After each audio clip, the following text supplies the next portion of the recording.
G'day everyone, I'm Jazza. I don't do a lot of animation these days, but it's been really interesting to see the landscape for animation on various platforms change over a decade. I thought it'd be fun to look at some of the most popular animators that are currently on YouTube and go back a little bit to sort of when they started and see how things have changed. So let's start back in 2014 with Jaden Animations. Hey everyone, my name is Jaden, and welcome to my new YouTube channel. I am working really hard, and I'm gonna try to get animations out as soon as possible. It's so interesting, like going back and seeing this way more like, I'm just gonna say simpler, but obviously the style is the same, but the biggest way it's the same is the tone. You watch this and it still feels exactly like the current Jaden Animations content, which we'll get to in a second, but it's really about the whimsy and the personality, and you immediately get an idea of what the content's gonna be like. Jaden Animation. So here's a few little things that stand out. Like that's one, right? From an animation perspective, not very difficult. There's one drawing, it's just rotating about 8 times and over the course of an arc. And it just goes to show how animation as a tool is really just about punctuating the right thing. Now we're moving forward to 2021. Immediately look at that. We go from this single frames and simple tweens to like full scenes. And this is so interesting because it's the same style. It's really simplistic, but we've got depth here through the line weight and size sort of getting thicker as we get closer to the foreground. So your eye is guided where you need it to go. So this is an interesting shot, right? Like we've got this guy in the park about to throw a frisbee. Got these subtle motions, we step into that, and then we have this gag, right? That's the unexpected thing. That's where the humor comes from. So in this instance, rather than just having one frame where the satellite appears, we have one frame alluding to the satellite appearing. There it is. And the next frame is, poof, that's it. When it all is quickly played together, boom. Like it's really, really smooth. This is uncanny. This monkey is now taller than the kitchen countertops. Go out and take a look at the counters in your kitchen right now and really just take in how big of a monkey that is. What I find interesting is as the quality of the animation has just gotten better, a lot of the humor from that is by necessity going to go away because it's not going to stay sort of quirky and simple. But I love that the way that that's evolved and the humor is sort of kept or moved elsewhere is through the intensity. We've got Jaden here with her arm reaching out, sort of holding or positioning the camera, and the intensity of her movements and poses really emphasize the jokes and the humor. 6 years later, the heart and soul of what made Jaden Animations channel appealing still makes Jaden Animations channel appealing. And it's just this charm, not taking itself too seriously. There's a huge amount of appeal there, but it's also really focused on the unpredictability and sort of the extremity, making a lot out of personal opinions and funny stories. All right, next we got something else YT. So, you know, it was a normal day. I was, you know, waking up, smelling the flowers, seeing the sun. So if I watch this and this is my intro to something else YT, I am surprised. It is different. It is less polished than I might have expected, which makes me laugh because flowers shoved up the noses. We've got these shake frames, like a few frames in and out while the flowers and the nose appear. It's all sort of emphasizing that surprising charm and jankiness, like the line of the bed overlapping the foot there. So how did Adam adapt? This dog I found on the street a couple months ago. No name tag, no address, no nothing. This is crazy. Was there, so I took him home. Everything is like, we've got full color in all of the frames, the full scene's all laid out, which is really cool. He was this incredibly well-behaved, beautiful Siberian Husky mix that was so smart that instead of eating your homework, he'd not only finish it for you, but then eat it. Oh no.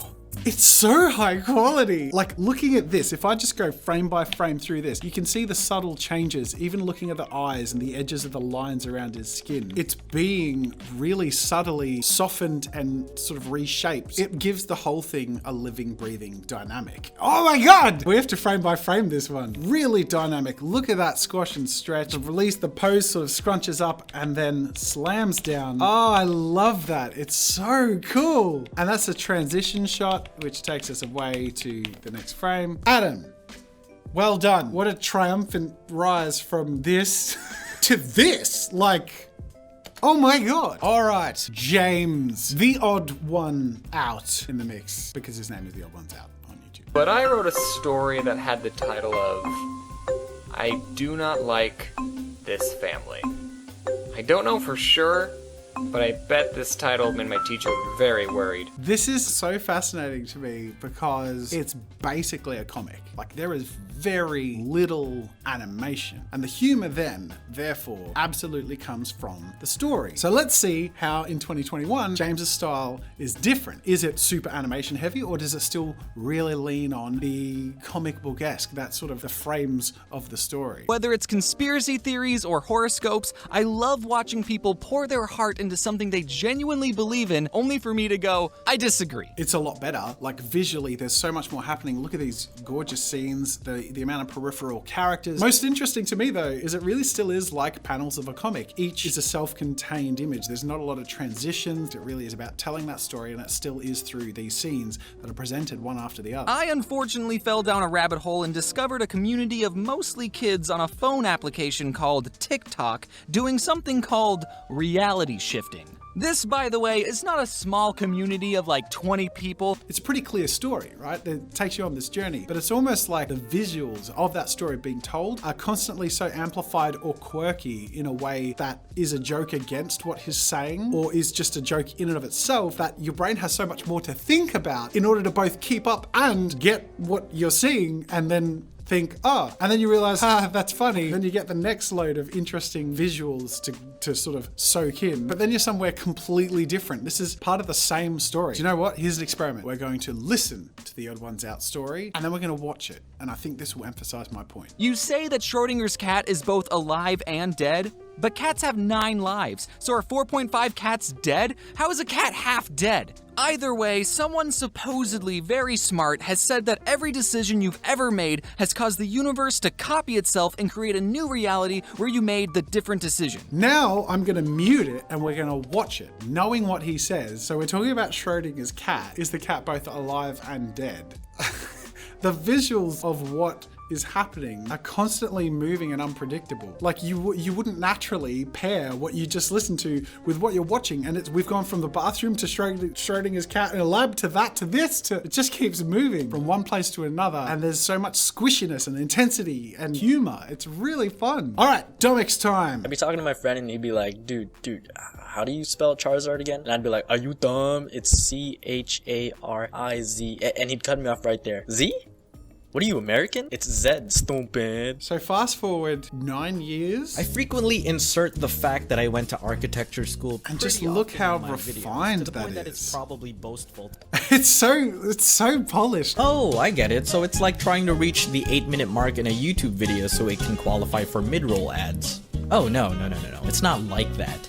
It is that.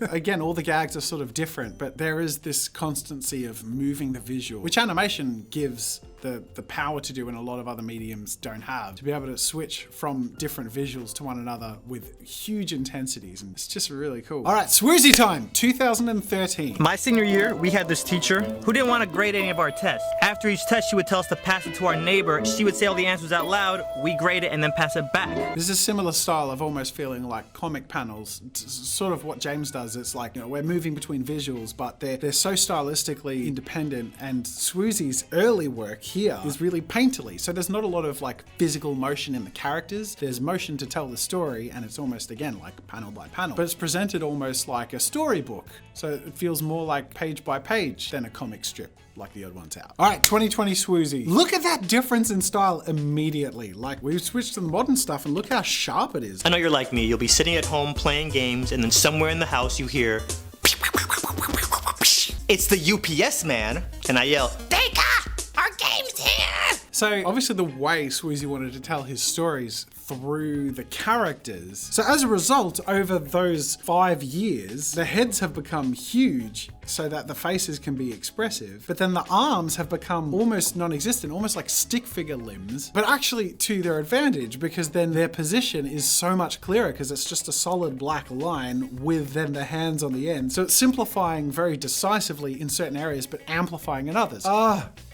It's so good. It's so intense. I love it. All right, Illymation. Remember how I said I have family all over the states and how flying is really expensive? I guess I'll fly not Delta. There's a softness about her style from the very beginning that's really intentional. Like, she hasn't used black as the outline color. It's sort of like a soft gray, which makes everything sort of feel just a little bit more gentle. Do you know what?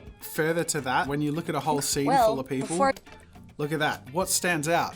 Illy, right? So she's using these choices in style and color to create the emphasis where it needs to be. All right, 2021.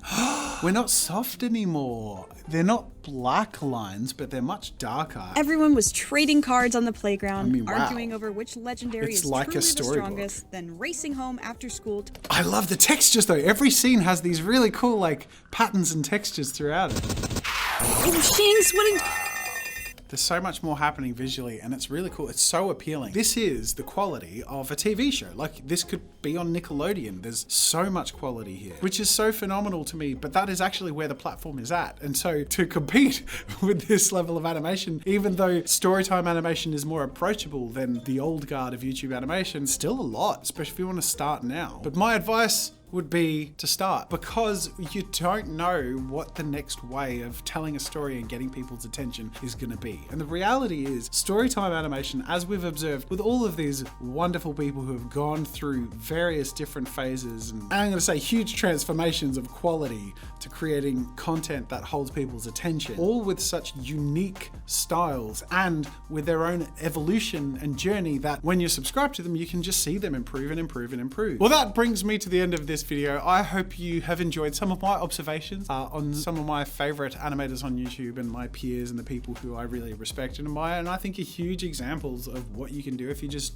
do it. And it just goes to show that if you just get in there and make stuff, even if it's not as high quality as what people have expected when you start, quality comes. As with growth and budget and being able to build it into something more and more people enjoy, you then get more and more resources to put into making something better. You just gotta start. Anyways, I hope you did enjoy this video, and if you did, please consider subscribing to follow me on my journey and click like so other people who have enjoyed these animators over the years can see how they've progressed and how that might influence them. Go check out other videos over there. Otherwise, that is it for now. Until next time, I'll see you later.